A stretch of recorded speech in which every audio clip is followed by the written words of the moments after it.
Hello, everyone. Jerry Tabatt with you again on another edition of this Military Minute's. Got a very special guest with me today. We've seen him before, but it's so important we bring him back to talk about what's going on with our vets out there in the community. Matt Standish, who is with the Vet Center, retired Air Force. Matt, thanks for coming by today again. We really do appreciate it. We're in a new year already. Hard to believe. Yes, I agree. And this is the time of the year when veterans tend to have a little bit of trouble finding out where they're going and what they need to do. Because of the holidays, they're all hyped up, and now all of a sudden, boom, it's back to normal. And that's hopefully where you can help them. Well, we do our best, and we love taking care of our brothers and sisters, and the Vet Center is just an amazing program. Now, one good thing about the Vet Center is, as quick as everybody hears the word veteran, they say, oh, the federal government. You have no funds from the government, do you? Well, no, that's not really true. You get some, but I mean, you're not responsible talking to the VA. Well, Vet Centers are actually a very, very special office of the VA. We are federal VA, and we are fully funded by the VA. I mean, all of our staff, we're all GS employees. But Vet Centers, we have the really wonderful privilege of being totally cut off from everything else in the VA. We're not part of the health system because, basically the VA, you have the cemetery services, the health administration, and the benefits administration. Well, the Vet Centers were created specifically to be separate from all the rest of the VA because it enhances what we do. Because we were really created back in the 70s. The very first Vet Centers were started by Vietnam veterans out in California who were counseling other Vietnam veterans to help with their post-traumatic stress issues. Because, when Vietnam veterans came home from Vietnam, they were treated so badly. The only people they would really talk to were other veterans. So they started the Vet Center program, and it was Senator Max Cleland from Georgia who saw what these guys were doing, took it to the VA, got them to take it on. And today we've grown to the point where we got 300 Vet Centers all over the country. Which is really good, because one of the things about it is if some veteran is having some problems or something, all he's got to do is contact you, and it's in strict confidence. You don't go blabbing it to anybody. Absolutely. Vet Centers, and that's the main reason why we're set up the way we are, separate from all the rest of the VA, because it also allows us a little more additional leeway, because we work with veterans, National Guard troops, reservists, as well as even active duty members, and anybody that they identify as a family can come into the Vet Center as well. Our eligibility requirements, and we do have them, although we're we're pretty easy with them, but eligibility is basically a veteran or a troop suffering from post-traumatic stress from either combat service, any combat service from World War II to right now, a victim of military sexual trauma while they were on active duty, anything to do with moving or processing combat casualties like your mortuary affairs, transportation. In fact, we had a client once a while back that was a Vietnam veteran from that era. He didn't actually go to Vietnam, but he was an Army dentist.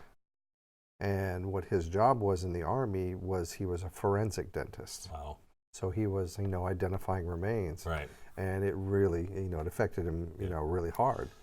And so veterans, National Guard, reservists, active duty, their families, because, post-traumatic stress is so tough on relationships that it's really important we get we can bring anybody in that veteran says is a family member. And that's one of the things too, Matt. A lot of people, they say, okay, post-traumatic stress, that means that you were out there and bombs were falling around you and people were shooting at you. Right. That's not necessarily true. Support troops can get it just as bad. Absolutely. Well, when I was a first sergeant in the Air Force, my first unit that I was in charge of was a services squadron.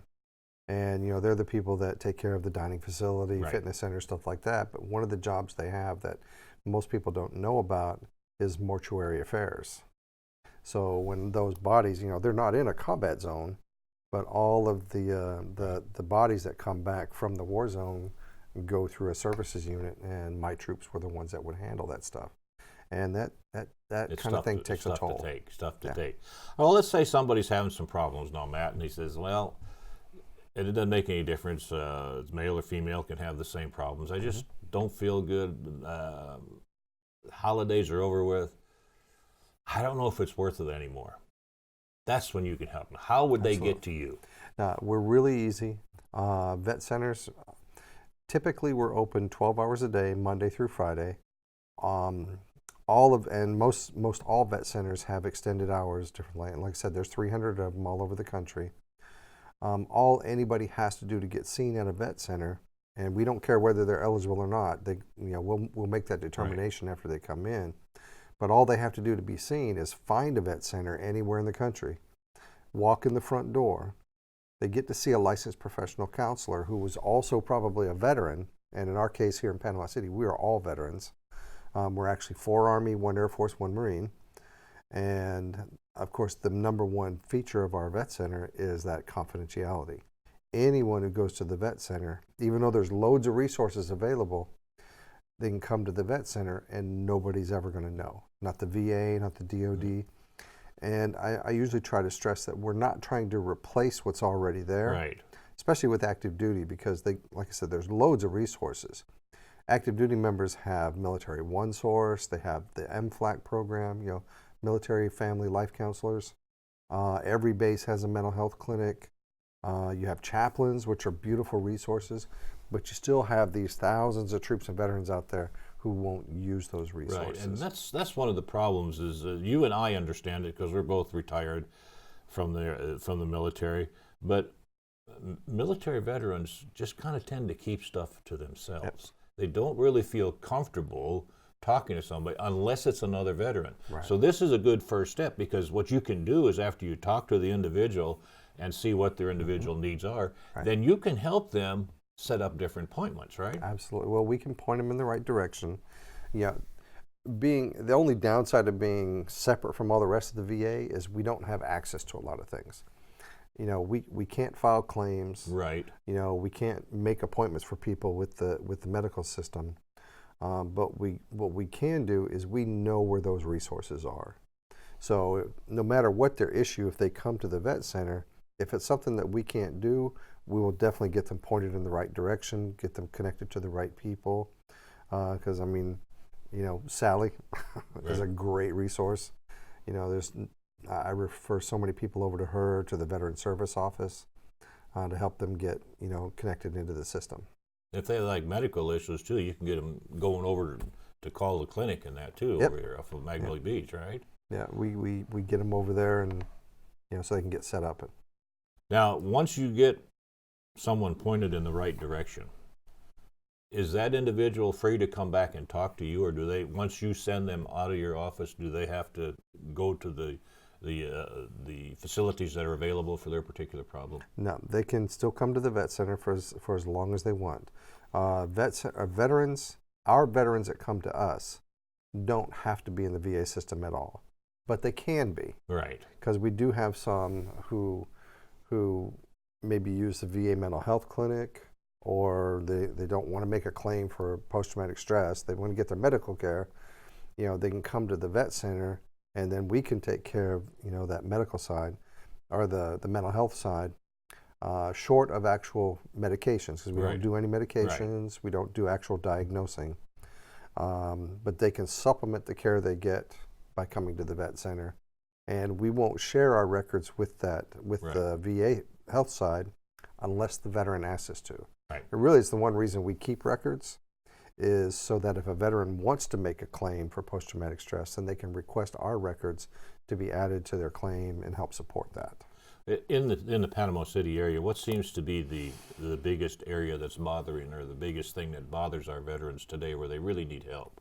One of the biggest issues, from everybody I've ever talked to, it's really common with our combat veterans, is they call it survivor's guilt. A soldier's with his platoon or whatever, Right. and then Right. an IED or an attack happens, and they're the only one that survives. Well, in their mind, they're going, well, why am I the only one? Why Yeah. didn't I die with Right. my brothers? Right. And it's amazing just how much guilt they feel from that. Right. We see a lot of that. And the average civilian doesn't really understand the camaraderie. Right. And a lot of people say to me, and we're both fairly involved with the community, is Well, you were in the Air Force. The Army guys, you guys don't get along, and like we tried to tell them, look, we may wear a different color uniform, but we're all doing the same thing. So it doesn't make any difference to us. Once you're in the service, it really doesn't make any difference. I mean, we all like to claim our branch is the best, but we all have that same cause, and that's one of the things that the Vet Center can really establish, because they know that you have a lot of Air Force and Army guys and things like it. It doesn't make any difference. As long as they have that capability to get to your office, you can help them. Yeah, well, it's so cool to be, to come to a vet center, because normally we know what that veteran has been through. Typically across the country, vet centers have about 72% veterans on their staffs. Our vet center is all veterans. Out of those 72%, usually about a third to a half are combat veterans themselves. Right. I have 3 full-time counselors. All of them are awesome, do a great job. One in particular was infantry in the Army for 31 years, deployed to Iraq 4 times, used to be one of our clients, and now he got his degree, he got his license, now he gives the counselors to get. And my newest counselor was a medic in the Army, and she served for 5 years, deployed to Iraq 1 time, and during her 1 time in Iraq, she ended up with 2 Purple Hearts. Wow. I talk about somebody who knows. Yeah, and so you have the experience. Yeah. We're going to run out of time here shortly. We just have a couple of minutes left, but very quickly, Panama City area, where's your vet center located again? Okay. We are at 3109 Minnesota Avenue, Suite 101, and that's the Tyndall Federal Credit. It's the Tyndall Federal Credit Union buildings that are right behind Haney Technical Center. All right. Our phone number is 850-522-6102. We are open. Right now, we're still kind of on holiday hours, but normally we're open 7 in the morning till 7 at night, Monday through Friday. And people can come, walk in the door, come check things out, and we're there for them. Go online and Google VA Vet Center, Lynn Haven, and they can get all the information. But that's not all. You also go into the surrounding areas, too. Like if someone in Mariana needs help, you guys do actually do field trips. Mm-hmm. Yeah, no, I have a counselor goes to Mariana just about every week. He does group sessions and talks to individuals up in Mariana. Another one, she goes to Graceville. We're working on setting something up with the prison to send a counselor out there. We love getting out in the community. Our vet center actually covers an 11-county area. Wow. 6 Florida, 5 Alabama. So we stay pretty occupied. We're only 6 people. And you do a tremendous job, too. All right, Matt, they have all kinds of information there that you can go to the vet center. Don't be afraid to use it. That's one of the benefits you have. ID card, DD Form 214, anything to show that you were in the military, and you guys will be able to help them, right? Yep, and brother, thank you for your service. I want to make sure thank you. Appreciate that. You have to share it with Norma now. Oh, she'll probably want it and take it for herself. All right, unfortunately, we're out of time again, Matt. I wish I could extend this to an hour because we got so many questions, but thank you for coming in today. Thank you for your service and what you're doing over there at the Vet Center. And don't be afraid to go see these folks over there. That's what they're there for. And the good thing about it, you don't have to take your checkbook to go in there. That's right. All right, that'll do it for this edition of this Military Minutes. We'll see you next week with a brand new edition. In the meantime, be safe out there. Say thank you to our veterans and treat them kindly, and we'll see you next week. Goodbye, everybody.